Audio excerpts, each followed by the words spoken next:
अब नजीब कांच के टुकड़े से बाल काटने की कोशिश कर रहा था, लेकिन बाल नहीं कट रहे थे। और तभी नजीब अपने परिवार और माँ को याद करते हुए रोने लगता है और उसकी ये हालत पर खुद को कोसने लगता है। लेकिन तभी वो वहाँ से हर हाल में भागने का सोचता है और जैसे ही वो हिम्मत जुटाकर वहाँ से भागने लगता है तो तभी अचानक नजीब सामने का भयानक मंजर देखकर चौंक जाता है, क्योंकि नीचे की ओर बहुत से गिद्ध एक डेड बॉडी को नोच रहे थे। ये देखकर नजीब उन पक्षियों के पास जाने लगता है और जैसे ही नजीब उन पक्षियों को हटाकर उस चीज के पास जाकर उसे ध्यान से देखता है तो वो उसी बूढ़े आदमी की लाश होती है जो कि उस रात को गायब हो गया था। ये देखकर नजीब बहुत दुखी हो जाता है, लेकिन तभी सभी गिद्ध का सब्र टूट जाता है और वो नजीब पर हमला करके उसे वहाँ से दूर जाने के लिए कहते हैं। ये देखकर नजीब समझ चुका था कि यहाँ से निकल पाना बहुत मुश्किल है और उसी शाम नजीब अपनी पत्नी के हाथ का बनाया हुआ अचार का आखिरी पीस खाते हुए वहाँ से किसी भी तरह निकलने का ठान लेता है, भले ही उसकी मौत क्यों न हो जाए। जिसके अगले ही दिन जब नजीब भेड़ों को चराने ले जाता है तो नजीब मौका देखकर comment and subscribe for part 9।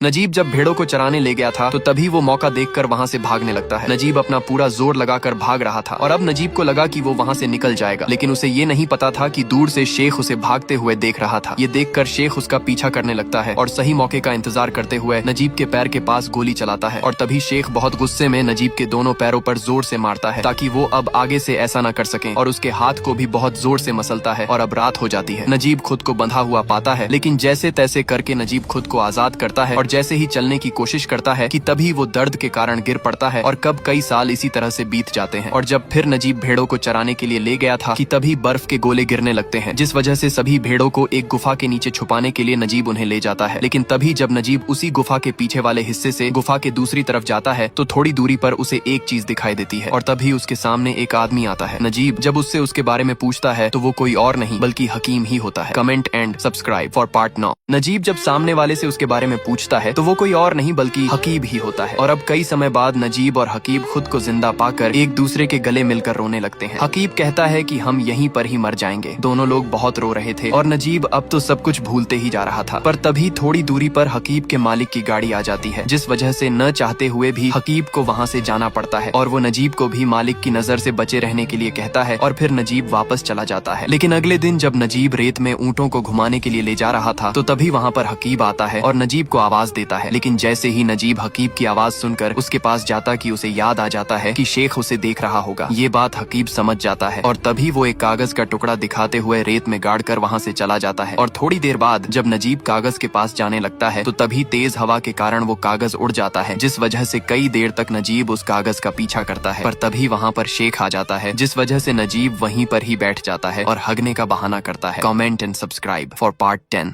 Najeeb शेख के सामने हगने के बहाने कागज पकड़ने के इंतजार में था और अब जैसे ही शेख वहाँ से जाता है तो तभी जैसे तैसे करके नजीब वो कागज पकड़ लेता है और उस कागज पर लिखा हुआ भी होता है। दरअसल वो एक खत था जिसमें हकीब ने लिखा हुआ था कि उसे उस दिन बहुत मारा गया था, लेकिन साथ ही में हकीब ये भी बताता है कि उसे वहाँ पर एक अफ्रीकी बंदा भी मिलता है जो कि रेगिस्तान के हर रास्ते को बहुत अच्छी तरह से जानता है, जिसकी मदद से हम लोग यहाँ से भाग भी सकते हैं। ये खबर जानकर नजीब मन ही मन खुश होता है, जिसके बाद वो ऊँटों को लेकर वापस निकल जाता है और तभी हमें उस अफ्रीकी आदमी को दिखाया जाता है और तभी वो कुछ देखकर जल्दी से हकीब को अपने पास बुलाता है। और यहाँ पर नजीब जब ऊँटों को खाना पानी दे रहा था कि तभी उसे कुछ आवाज सुनाई देती है। दरअसल हकीब गाना गा रहा था और गाने की आवाज से नजीब भी वहाँ पर आ जाता है, जिसके बाद हकीब नजीब की मुलाकात अफ्रीकी आदमी इब्राहिम कादरी से करवाता है और अब ये लोग ठान लेते हैं कि तीनों लोग यहाँ से जिंदा जरूर निकलेंगे। जिसके बाद हकीब और इब्राहिम कादरी वहाँ से चले जाते हैं, लेकिन उसी शाम नजीब के मालिक के यहाँ पार्टी होती है, जिस वजह से उसे भी एक चिकन लेग पीस मिल जाता है। Comment and subscribe for part 11। अब अगले दिन जब नजीब गाड़ी से माल उतार रहा था तो काम पूरा होते ही उसका मालिक कहता है कि तुम घर और जानवरों का ध्यान रखना, हम किसी काम से जा रहे हैं और जल्द ही लौट आएंगे। ये कहकर वो लोग वहाँ से चले जाते हैं, जिसके तुरंत बाद ही नजीब कपड़े उतारकर कई सालों बाद पानी से नहाता है। जिसके बाद जब वो अपने पुराने कपड़े पहनकर देखने लगता है तो वो पेंट जो पहले उसे फिट आती थी तो आज वो अब उसे लूज हो रही थी। जिसके बाद नजीब अचार का आखिरी पीस खाता है और एक बोरे के धागे से अपने पेंट को कस लेता है। जिसके बाद नजीब सभी ऊँटों को खाना देता है और कहता है कि पेट भरकर खा लो, क्योंकि अब मैं तुम्हें कभी खाना नहीं खिला पाऊंगा, क्योंकि जल्द ही मैं यहाँ से जाने वाला हूँ। जिसके बाद नजीब अपने भेड़ों से भी अलविदा कहता है और थोड़ी ही देर में हकीब भी वहाँ पर आ जाता है। जिसके बाद नजीब अपना बैग भी साथ में ले जाने लगता है, लेकिन हकीब कहता है कि अगर आप बैग साथ में ले गए तो उन्हें हम पर शक हो जाएगा कि हम लोग भाग गए हैं। लेकिन नजीब को उसकी परवाह नहीं थी और फिर वो लोग अपने सफर पर निकल पड़ते हैं। लेकिन कई दिनों तक चलने के कारण हकीब बहुत ज्यादा प्यासा हो जाता है, जिस वजह से इब्राहिम कादरी जान पर खेलकर सामने दिख रहे टेंट के पास जाने लगता है। Comment and subscribe for part 12। अब कई दिनों के सफर के बाद नजीब और हकीब बहुत ज्यादा प्यासे हो जाते हैं, जिस वजह से इब्राहिम कादरी रिस्क लेकर एक टेंट के पास जाता है। लेकिन जैसे ही वो पानी ले पाता कि तभी वहाँ कोई आ जाता है और वो उन पर बंदूक से हमला करने लगता है, जिस वजह से वो लोग ढलान में गिर जाते हैं और उसी में नजीब का बैग भी वहीं पर छूट जाता है। इब्राहिम कादरी भी किसी तरह से बच गया था, लेकिन जैसे ही अगले दिन नजीब सामने का मंजर देखता है तो वो सन्न रह गया था। लेकिन तभी थोड़ी दूरी तय करने के बाद और बहुत ज्यादा प्यासा होने के कारण नजीब और हकीब को पानी होने का भ्रम दिखने लगता है। दोनों लोग पागलों की तरह पानी की ओर भाग रहे थे, लेकिन करीब जाते ही वो एक मरा हुआ ऊंट निकलता है। और शाम को जब ये लोग कुछ कर रहे थे कि तभी वहाँ पर बहुत सारे सांप आ जाते हैं, जिस वजह से इब्राहिम कादरी तुरंत हकीब को दूर कर देता है और नजीब को अपनी जगह से हिलने के लिए मना करता है। इतने सारे सांप देखकर नजीब घबरा गया था, लेकिन थोड़ी देर के आराम के बाद जब वो लोग चलने वाले थे कि तभी नजीब के पैरों में बहुत सारे छाले पड़ चुके थे, जिस वजह से वो चल भी नहीं सकता था। पर तभी इब्राहिम कादरी अपना कपड़ा फाड़कर नजीब के पैरों में बांध देता है और फिर वो लोग चलने लगते हैं। लेकिन अब पानी के बिना हकीब की धीरे धीरे हालत खराब होने लगती है, लेकिन फिर भी वो लोग आगे बढ़ रहे थे। हकीब बेहोश हो चुका था, जिस वजह से इब्राहिम कादरी उसे उठाकर चलने लगता है, लेकिन अब धीरे धीरे हकीब की भी शरीर जवाब दे रही थी। दोनों लोग चलने की हालत में बिल्कुल भी नहीं थे और तभी इब्राहिम कादरी को अपना पसीना हकीब को पिलाना पड़ता है। लेकिन फिर भी वो लोग किसी तरह से बस चलते ही जा रहे थे। लेकिन तभी अचानक हकीब को शहर दिखाई देने लगता है और वो बिल्कुल पागलों की तरह उसी तरफ भागने लगता है, पर साथ ही में वो रेत भी खाने लगता है। वो पानी के कारण पूरी तरह से पागल हो चुका था, लेकिन तभी उसे खून की उल्टी होने लगती है और थोड़ी ही देर में हकीब अपना दम तोड़ देता है। नजीब इब्राहिम कादरी से मदद मांग रहा था, पर उसे भी पता था कि हकीब अब नहीं बच पाएगा। Comment and subscribe for part 13। अब हकीब की हालत बहुत ज्यादा खराब होने के कारण वो बीच सफर में ही दम तोड़ देता है। ये देखकर नजीब बहुत दुखी हो जाता है और इब्राहिम कादरी से हकीब की जान बचाने के लिए मदद मांगता है। लेकिन अब इब्राहिम कादरी को भी पता चल जाता है कि हकीब नहीं बच पाएगा। लेकिन तभी इब्राहिम को कुछ अजीब लगता है और जैसे ही वो सामने देखता है तो एक भयंकर रेतीला तूफान उन्हीं की ओर आ रहा था, जिस वजह से इब्राहिम नजीब को जबरदस्ती अपने साथ खींच कर ले जाने लगता है। लेकिन अभी भी नजीब हकीब के लिए रो रहा था, पर तभी इब्राहिम नजीब को ही उठाकर तेजी से भागने लगता है। लेकिन तभी वो लोग रेतीले तूफान के बीच फंस जाते हैं और उसका सामना करने लगते हैं। लेकिन अगले ही दिन रेतीला तूफान चला जाता है, लेकिन अभी भी नजीब हकीब की याद में सुन्न होता है। वो आगे बढ़ने के लिए तैयार ही नहीं था, लेकिन इब्राहिम के जोर देने पर वो लोग आगे बढ़ने लगते हैं। लेकिन तभी नजीब बेहोश होकर गिर पड़ता है, क्योंकि उसके पैर के छाले अब बहुत ज्यादा बढ़ चुके थे, जिस वजह से इब्राहिम अपने जूते निकाल कर नजीब को पहना देता है। लेकिन तभी वो एक लिजर्ड को देखता है और नजीब को भी उसके बारे में बताता है और कहता है कि पानी आस पास में ही है। और जैसे ही इब्राहिम सामने देखता है तो वहाँ पर एक पानी का तालाब होता है। ये खबर सुनते ही नजीब बहुत तेजी से उसी की ओर भागने लगता है। लेकिन जैसे ही नजीब पानी के पास जाकर उसे पीने की कोशिश करता कि इब्राहिम उसे रोक लेता है और उसे थोड़ा इंतजार करने के लिए कहता है, जिसके बाद इब्राहिम उसे एक एक बूंद कपड़े की मदद से पानी पिलाता है। जिसके बाद इब्राहिम को एक खाली बोतल मिलती है और फिर थोड़ी देर के आराम के बाद जब वो लोग आगे बढ़ते हैं कि तभी उन्हें एक ताजे बिस्कुट के पैकेट मिलता है, जिससे ये साफ था कि पास ही में रोड भी हो सकता है। और तभी उन्हें टायर के निशान भी दिखाई देते हैं और अब ये साफ हो चुका था कि वो लोग रोड के पास में हैं। लेकिन जैसे ही वो लोग थोड़ा आगे जाते हैं तो तभी comment and subscribe for part 14।